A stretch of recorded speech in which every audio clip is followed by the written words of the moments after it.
So let's talk about the nervous system. The reason I say your nervous system and not your brain is because your brain is actually just one piece of this larger, more important thing, frankly, that we call the nervous system.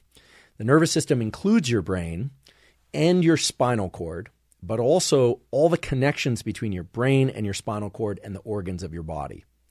It also includes, very importantly, all the connections between your organs back to your spinal cord and brain. So the way to think about how you function at every level, from the moment you're born until the day you die, everything you think and remember and feel and imagine, is that your nervous system is this continuous loop of communication between the brain, spinal cord, and body spinal cord, and brain. In fact, we really can't even separate them. It's one continuous loop. You may have heard of something called a Mobius strip. A Mobius strip is almost like one of these impossible figures that no matter which angle you look at it from, you can't tell where it starts and where it ends. And that's really how your nervous system is built. That's the structure that allows you to, for instance, deploy immune cells, to release cells that will go kill infection when you're in the presence of infection. Most people just think about that as a function of the immune system, but actually it's your nervous system that tells organs like your spleen to release killer cells that go and hunt down those bacterial and viral invaders and gobble them up. If you have a stomach ache, for instance, sure, you feel that in your stomach, but it's really your nervous system that's causing the stomach ache. The ache aspect of it is a nervous system feature.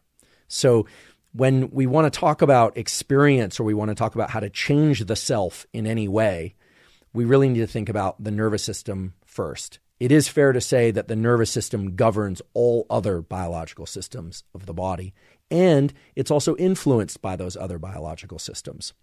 So if we're talking about the nervous system, we need to get a little specific about what we mean. It's not just this big loop of wires. In fact, there's an interesting story about that, because at the turn of the sort of 1800s to 1900s, it actually was believed that our nervous system was just one giant cell.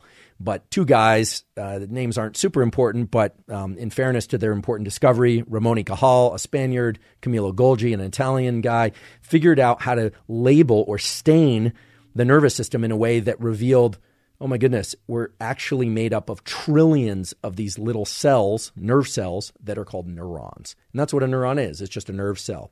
They also saw that those nerve cells weren't touching one another. They're actually separated by little gaps. And those little gaps you may have heard of before, they're called synapses. Those synapses are where the chemicals from one neuron are kind of spit out or vomited into, and then the next nerve cell detects those chemicals and then passes electricity down its length to the next nerve cell, and so forth. So really the way to think about your body and your thoughts and your mind is that you are a flow of electricity, right? There's nothing mystical about this. You're a flow of electricity between these different nerve cells, and depending on which nerve cells are active, you might be lifting your arm or lowering your arm.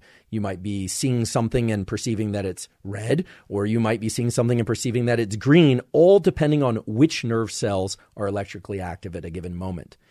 The example of perceiving red or perceiving green is a particularly good example, because so often our experience of the world makes it seem as if these things that are happening outside us are actually happening inside us. But the language of the nervous system is just electricity.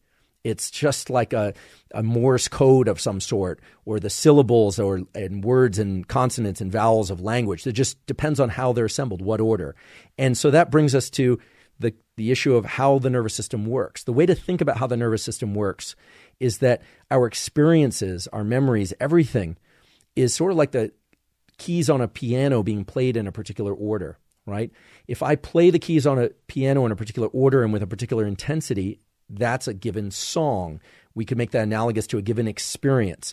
It's not really that the key, A sharp or E flat is the song. It's just one component of the song. So when you hear that, for instance, there's a brain area called the hippocampus, which there is, that's involved in memory. Well, it's involved in memory, but it's not that memories are stored there as, sentences. They're stored there as patterns of electricity in neurons that, when repeated, give you the sense that you're experiencing the thing again. In fact, déjà vu, the sense that what you're experiencing is so familiar and like something that you've experienced previously, is merely that the neurons that were active in one circumstance are now becoming active in the same circumstance again.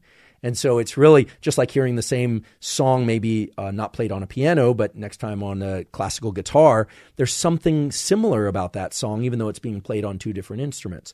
So I think it's important that people understand the parts of their nervous system and that it includes so much more than just the brain, and that there are these things, neurons and synapses, but really that it's the electrical activity of these neurons that dictates our experience.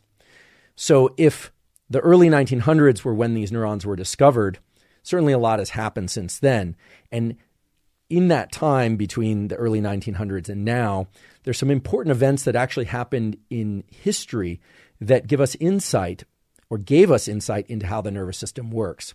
One of the more surprising ones was actually warfare. So as most everybody knows, in warfare, people get shot and people often die, but many people get shot and they don't die. And in World War I, there were some changes in artillery, in bullets, that made for a situation where bullets would enter the body and brain at very discrete locations and would go out the other side of the body or brain and also make a very small hole at that exit location. And in doing so, produced a lot of naturally occurring lesions of the nervous system.